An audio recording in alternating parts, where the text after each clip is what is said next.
Sort of more efficient, and they've hung on around the outside of the bend, and it's going to be interesting now. It's going to be one race to the finish. A moment ago, I wouldn't have been able to tell you which crew I'd rather be in, but at this point, I think things are starting to look good for Cambridge. They've almost pulled back level, and in a few more minutes, they will have the advantage of the inside of the next bend. The point being, gentlemen, presumably that Cambridge had to hang on round the big Surrey bend, and provided they're more or less level, the final portion of the race will favour Cambridge. The last bend is in Cambridge's favour, and as we can see on the shot there, Cambridge have started to edge their bows in front. They've actually gone up to 36 strokes a minute again, which is very, very high for 10.5 minutes into the race. They're putting the physical effort in.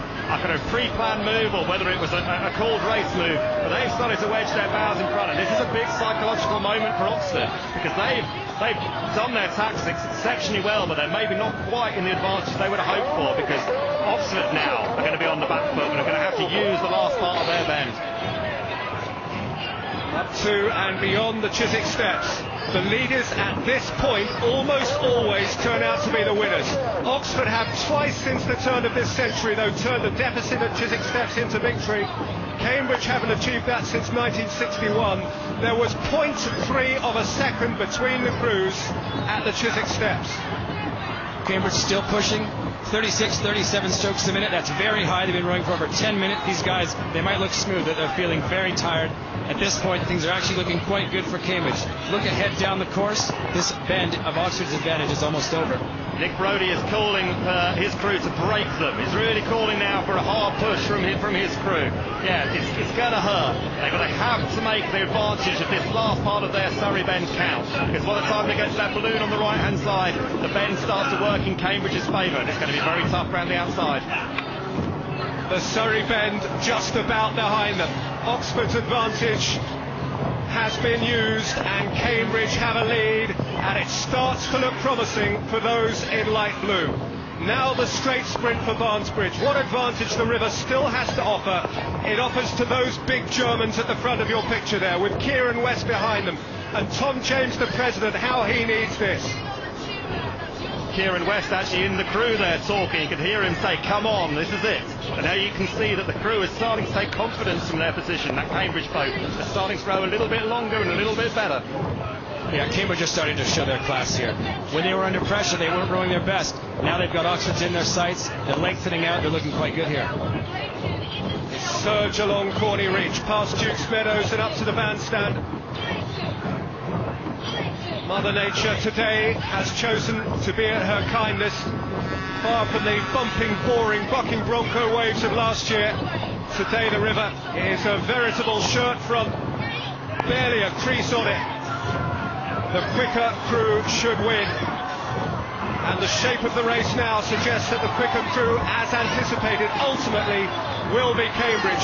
What might be left in the Oxford boat, Tim? Well, Oxford have got to basically sprint now as if there's only 2 minutes left. There's about 5 minutes left of the race, but the race is going to be determined, I think, in these next 2 minutes between here and Barnesbridge.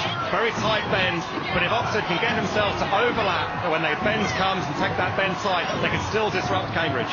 Wayne, you were the last Cambridge president to be ahead at this point, to go on and win the race. Is it simply a case of keeping their wits about them, common sense, rhythm? At this point, yes. It's not a commanding lead, but given that they have the inside of the next bend, if they just maintain boat speed, they should finish ahead of Oxford. But they have to keep their eye on Oxford. I wouldn't underestimate any of those guys in the last 2 minutes of the race. They're past the bandstand, which is, for all intents and purposes, a 3-mile indicator. They have perhaps 5 minutes more to row.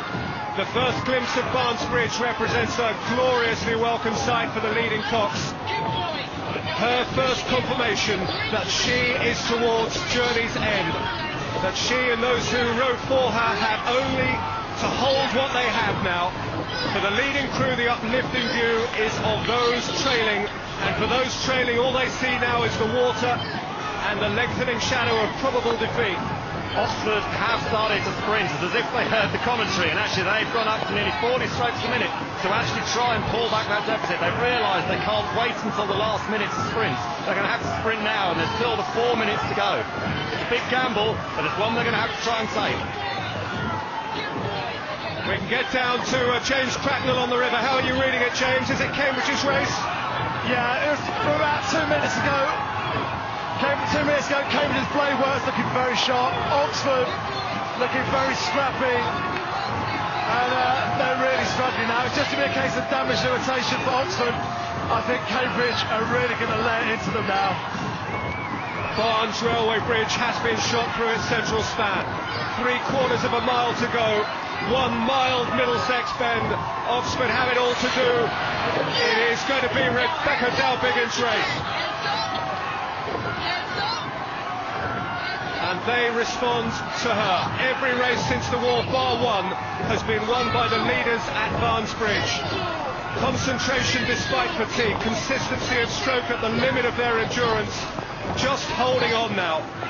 As you can see it in the Cambridge crew, since they got their bows in front, they've just got stronger and stronger. They're rowing longer, they've got their rhythm, and Rebecca, everything she's calling is technical. She's not having to call for the big physical demands, they're there already. But every call she makes is a technical call, and her crew are responding. Cambridge pedigree against Oxford passion, and the names in the Cambridge boat have met the reputations in the Cambridge boat here. They're approaching Mortlake Brewery on the Surrey side. That is the 4-mile mark. By historical standards, up until a few minutes ago, this was still a very close race, closer than I expected given the talent mismatch between the crews. So I think we've got to give full credit to Oxford here for putting in a full effort. I think it was an amazing effort they put in at the start, and it is starting to tell now. As I said, Cambridge are getting stronger, and the energy demands of Oxford's start and first half are just starting to tell. They're still hanging on in there. It's only just over a length, but yeah, it's Cambridge who are very much in the driving seat. As smooth, as glassy, as frictionless as an Augusta Green, without impediment either from the elements or the opposition, without inhibition, without a care in the world. Cambridge have waited a little while for this. There have been some dark days for the Light Blues just recently, but the clouds are clearing now. For 2 long years they have longed for the day when, with Barnes Bridge behind them, the Oxford boat is behind them too. The Cambridge boat staffed with men, several of whom had done this before, but only one of whom had won this before, and that is all about to change. An international crew with a British heart, a German engine, an uncompromising North American competitive streak, and it is theirs to lose now, Wayne. It sure is, and right now I'm thinking about Tom James, the man who's gone down this course 3 times before, lost every time. He's got to enjoy these last few minutes looking at Oxford in their wake.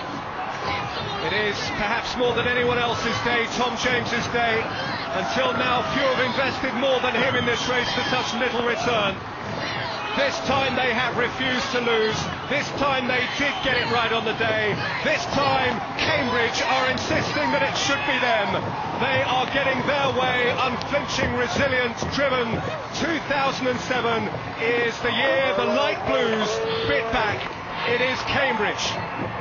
A fantastic race. I mean, credit to both crews. Oxford were the underdogs. They didn't have the talent, but yeah, they rode incredibly well. They rode incredibly tough and hard and made it hard work for Cambridge. But credit to Cambridge. Their style, their class, their weight advantage did show in the end. Yeah, and they can take the victory.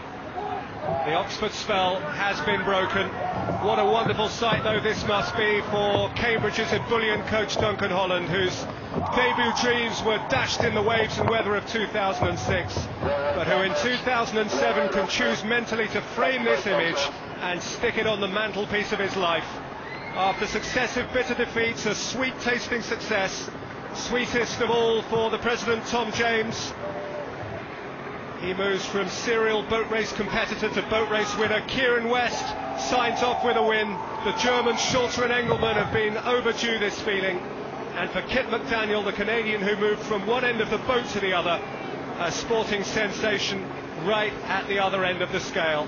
For the rest of them, happily, this is all they have ever known. O'Shaughnessy, champion Cornelius, first-time boat race competitors victorious. And Rebecca Dalbiggin becomes the first woman to cox the Light Blues to victory since Vian Sharif in 1999. The gap between them is back to 6. Cambridge lead by 79 to 73 and 1 dead heat. The exchanging boat race trophy for their victory in the 153rd contest will be to Cambridge University.